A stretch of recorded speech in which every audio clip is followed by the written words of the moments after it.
자, AWS 제품이 어떤 게 있는지 한번 볼게요. 간략히 알아보겠습니다. 자, 까만색으로 되어 있어서 잘 모르는데, 컴퓨팅 서비스의 EC2 가장 대표적인 거죠. 일라스틱 컴퓨터 클라우드. 이거는 그냥 서버라고 보시면 돼요. 물리 환경의 서버 컴퓨터와 유사하게 컴퓨팅 리소스를 제공하는 서비스입니다. 가상 머신으로 제공되며 인스턴스라고 부릅니다. 자, 인스턴스 그러면 EC2 하면 인스턴스. 사용 목적에 따른 다양한 인스턴스 타입과 스펙, CPU, 메모리, 디스크 등으로 구분되며 사용한 만큼 비용을 지불합니다. 여기 CPU를 높이고 메모리를 높이고 디스크를 높이면 당연히 가격이 올라가겠죠. 비싸지는 거죠. 자, 오토 스케일링, 자동 스케일링 확장한다, 뭐 이런 뜻이네요. 오토 스케일링, 손 안 대도 지가 알아서 느렸다가 줄였다가 하는 거죠. EC2 인스턴스의 조건에 따라 자동으로 서버를 추가 혹은 제거를 해주는 서비스입니다. 그렇죠. 람다 서버 리스 컴퓨팅. 서버 리스니까 서버가 없어요. 서버가 필요 없어. 그냥 코딩만 하면 되거든요. 제공하는 거에다가 코딩만 해서 배포만 하면 요게 동작을 하는 거죠. 람다는 프로그램을 실행하는 컴퓨팅 엔진입니다. AWS가 컴퓨팅 엔진 전반을 관리하기 때문에 사용자는 코드만으로 서비스를 실행할 수 있습니다. 이제 서버에 대해서는 신경을 안 써도 되는 거죠. 서버는 AWS에서 죽지 않게 잘 돌아가게, 백업이 잘 되게 그렇게 하고 있는 거죠. 그 다음에 네트워킹 서비스는 바로 뒤에 나오는 뒤에 상세히 설명하겠다는 거군요. 뭐 네트워킹 VPC, 뭐 게이트웨이, 뭐 이런 걸 얘기하는 거겠죠. 라우팅 설정이라든지. 스토리지 서비스, 파일 서버 같은 그런 개념이네요. EBS, Elastic Block Store. 가용 영역 내의 EC2 인스턴스에 연결되어서 사용될 수 있는 블록 스토리지입니다. 필요시 블록 스토리지를 생성하고 연결할 수 있으면 용량 증가도 할 수 있습니다. 요거는 이제 아까 EC2에다가 EBS를 붙일 수 있어요. 서버를 사용하다 보면 공간이 부족하잖아요. 그러면은 이거를 공간을 늘릴 수 있고, 근데 한번 늘리게 되면 이거 줄일 수는 없거든요.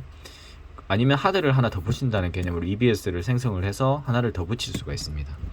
S3 심플 스토리 서비스, 파일 서버라고 생각하시면 되고, 객체 기반 오브젝트 스토리에 무제한 파일을 저장할 수 있는 스토리지입니다. 사용자는 URL을 통해 손쉽게 파일을 사용이 가능하며 여러 가용 영역에 걸쳐 99.999999999%의 뛰어난 내구성을 제공합니다. 그러니까 거의 안 죽는다는 거죠, 이 정도면. 그리고 데이터베이스 서비스, 아마존 RDS, Relational 데이터베이스 서비스. 아마존 RDS는 관계형 데이터베이스를 이용할 수 있는 서비스입니다. 관계형 데이터베이스 하면은 뭐 생각나는 게 MySQL 이런 거죠. 하드웨어 프로비저닝 데이터베이스 설정, 패치 및 백업과 같은 시간 소모적인 관리 작업을 AWS에서 처리를 해줍니다. RDS에서 어떤 업그레이드를 해야 된다 그러면 그 이벤트가 떠가지고 그걸 해주면 되는 거거든요. 데이터베이스 인스턴스 유형을 제공하여 6개의 데이터베이스 엔진을 선택하여 사용할 수 있습니다. 6개는 뭐가 있냐? 뭐 아마존 다이나모 DB. 아마존 다이나모 DB는 어떠한 규모에서도 10ml 미만의 성능을 제공하는 키값 및 NoSQL 데이터베이스 서비스입니다. 대규모의 데이터 저장 및 처리를 할 수 있으며 서버리스 서비스로서 사용자는 서버 전반의 운영 관리를 할 필요가 없습니다.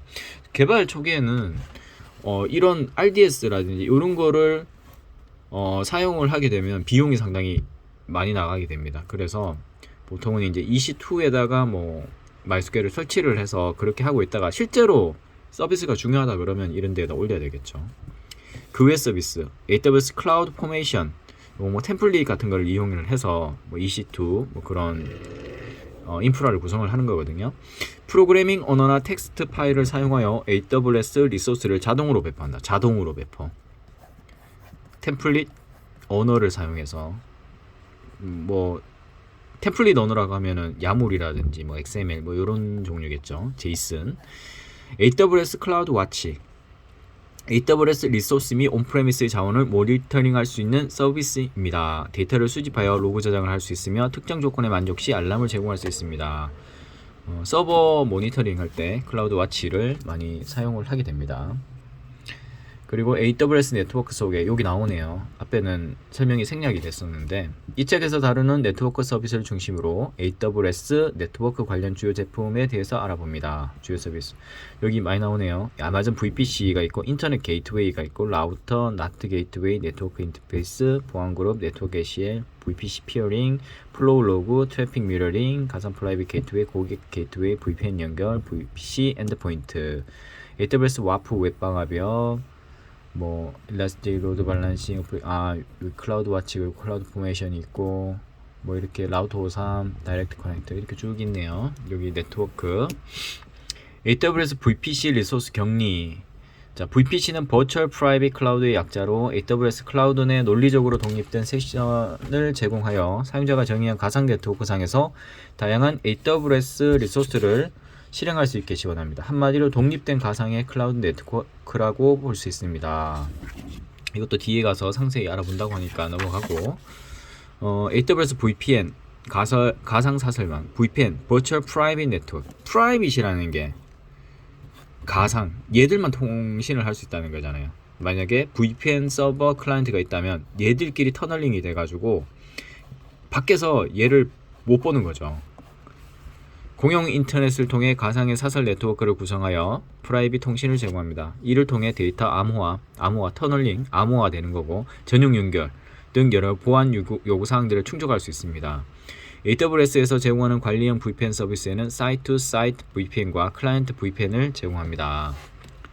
6장에서 자세히 알아볼 거고 VPN 서비스 도식화를 해보면 사이트-투-사이트 VPN 서울 리전이 있고 회사 ADC가 있는데 서울 리전의 VPC-A에 요런 대역이죠. 가상 프라이빗 게이트웨이가 있고 요렇게 연결돼 있고 그 다음에 회사 고객 게이트웨이 요렇게 연결된 거네요.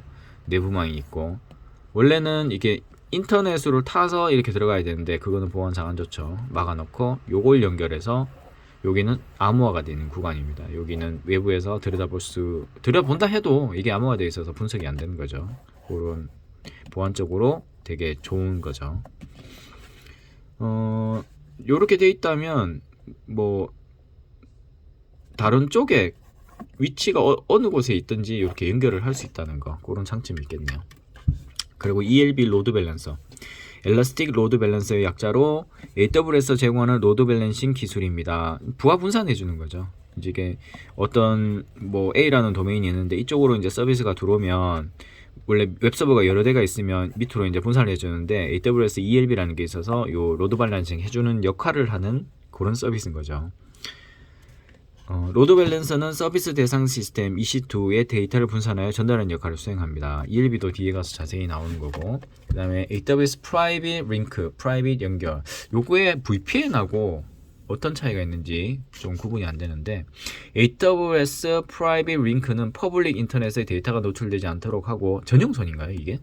내부 네트워크를 통해 AWS 서비스와 온프레미스 간의 안전한 비공개 온프레미스니까 기존의 뭐 IDC 그쪽에 있는 거고 AWS 요거하고 비슷한 개념이네 보니까 프라이빗 링크에 대해서 뒤에 다시 나오네요. 요거 한번 자세히 한번 읽어봐야 되겠습니다. 그 다음에 라우터 53 요거는 DNS 서비스 도메인 네임 서비스 네임 서버라고 보면 되죠.